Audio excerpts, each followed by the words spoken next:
Yo do'stlar, siz eng mashhur Real MMA kanaldasiz. Bu kanalda so'nggi MMA va boks yangiliklari birinchilardan bo'lib sizlarga uzatilinadi. Obuna bo'lib qo'yishni unutmang. Biz boshladik. Charles Oliveiraning otasi o'g'lini bo'lajak jang oldidan ruhlantirmoqda. Ey mening o'g'lim, biz g'alaba qozonishga tayyormizmi? Sen tayyormisan? Mana shu o'g'lim, bu ikkalamiz uchun ham orzu, maqsad sari yo'l oson emas. Bizga juda qiyin bo'ldi, lekin biz mustahkam bo'lishimiz kerak. Hozirgina bu yerda bir yigitni aytdim. Bizga hayotda hech narsa oson berilmagan. Shuning uchun yana bir bor o'zimizni haqiqiy jangchilar ekanimizni ko'rsatishimiz kerak. Oldimizda Xudo bor. Qiyinchiliklar seni bosyaptimi? Biz ulardan ham ustun bo'lishimiz kerak. Bu Oliveiraning otasi ilk bor AQShga kelishi.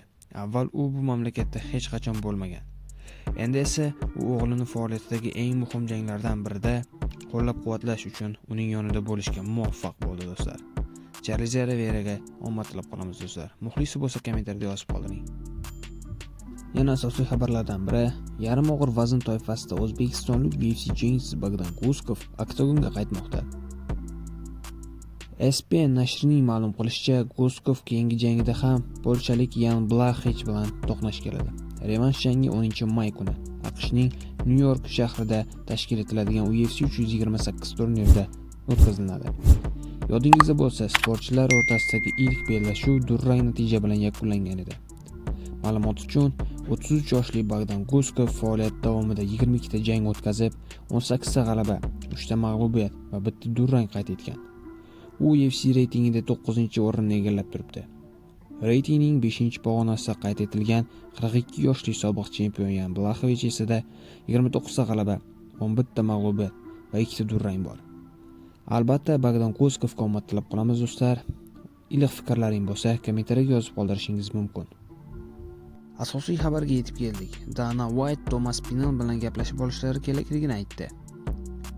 Ular go'yoki men u haqida mensimasdan gapirdim deb o'ylashdi, lekin bu mutlaq haqiqatga to'g'ri kelmaydi. Thomas Pinal men hurmat qiladigan yigit. Menda hech qachon Thomas Pinal bilan muammo bo'lmagan.